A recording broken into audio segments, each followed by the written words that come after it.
yiteraho akajambo a maze aka gasantere kari muri Nyamiyaga ya Kamonyi gahinduka Arikide. Byavuye mu kabari kari gahari bitewe na mwarimu Porotazi wasaga n'unywera ingeso agakora ibyo bakunda kwita gusengeriza yose. Yitwa Gitera Porotazi. None ubu yari umwarimu yigishaga hano kuri Paruwasi. Hano Riyumba. Abarimu bo hambere barabanywazoga. Uragenda umushahara unywera arangije mu gitondo akoze mu mufuka ati wapo ni Likide. Agenda afata urwo kwa Kamanzi. Ati shati ndi Likide amafaranga yashize amuhinde inzoga. Bahita muri Likide muri Arikide nuko niko haje. Nuko haje urwo Likide bikaba bivuga iki? N'ubusi nashiriwe. Nashiriwe. Bigenda bikura mbese iryo jambo ravuze. Byabaye muri 73 n'abameze nk'abahamutse. Akajya mu nzoga akaziyahuza niko kuvuga ngo yaho ndi Likide. Yari umuntu wari usanzwe yari umuntu uzi kunywa ku buryo n'abamukopaga inzoga yabajyaga gufata amafaranga ku Kamonyi bamusangaga kugira ngo abishyure. Ariko se uramuzi? Kumumenya ndamuzi, isura yari umugabo w'inzoga. Arikide byitwa hano ryaturutse kuri Porotazi gute? Kubera ko amafaranga aramushiranye akavuga ati Arikide.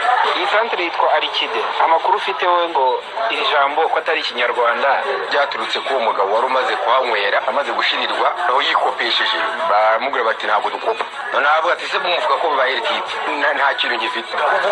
Bahise bahita izina bita muri Arikide.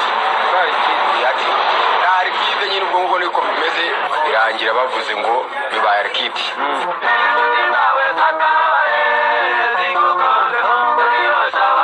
Mu 1973 biravuga ko hari abagabo bahise bagendera mu mujyi wa mwarimu Porotazi bokamwa no gutsinda amafaranga mu kabari, mbese bakagira l'argent Arikide, ari naho izina Arikide ryavuye. Gusa ubu abaturiye aka gasantere baravuga ko imyumvire yahindutse bakaba baraciye ukubiri n'ingeso yo kurikida. Oya ntabwo twafatiye nubwo hitwa muri Arikide ariko tunywa tuje kuko icyo gihe abantu bari bafite ibyo kurya n'ibyo kunywa bitubutse. Umuntu yaza no mu kabari ari umuntu w'umugabo ntagire kwigaro kubera imitungo babaga bafite.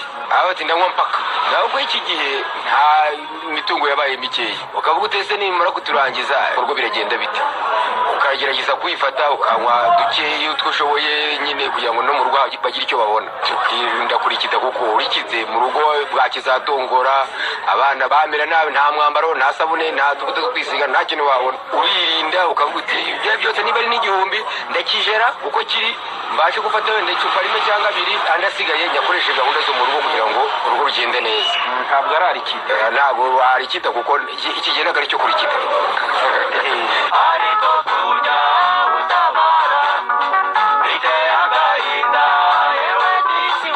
Akabari uwo mugabo Porotazi yakunda kunyweramo hari akaba kacyubatse hanora kari hano gutya muri kibanza cya Visene akabari witwa Kadida na twamuga mbese mukorera bafite n'ikibazo cy'inyama ariko botsa hasi bacukuye akanogo gutya bagashyiraho imitumba n'uduti n'akandi rero kirya kwa Kamanzi.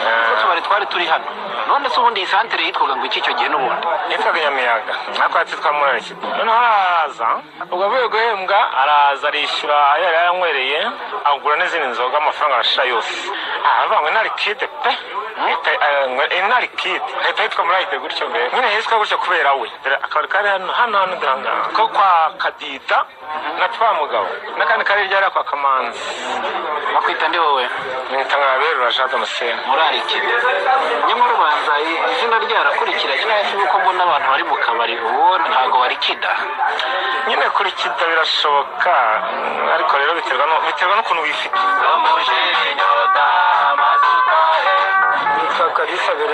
Kalisa Berenari nitwarije y'uwo mugabo kugira ngo bahite Arikide mbese byasaga nk'insigamigani kuko ibintu byose nyine babikurikiriza uko umuntu yavuze. N'abasaza ba kera hari ijambo bavugaga ugasanga rikwiriye igihugu cyose. Nayo nguko Gitera Porotazi arasengera arashirirwa muri make yakoze ibyo mu gifaransa twakwita Arikide son argent aho byabereye n'ubu ni muri Arikide.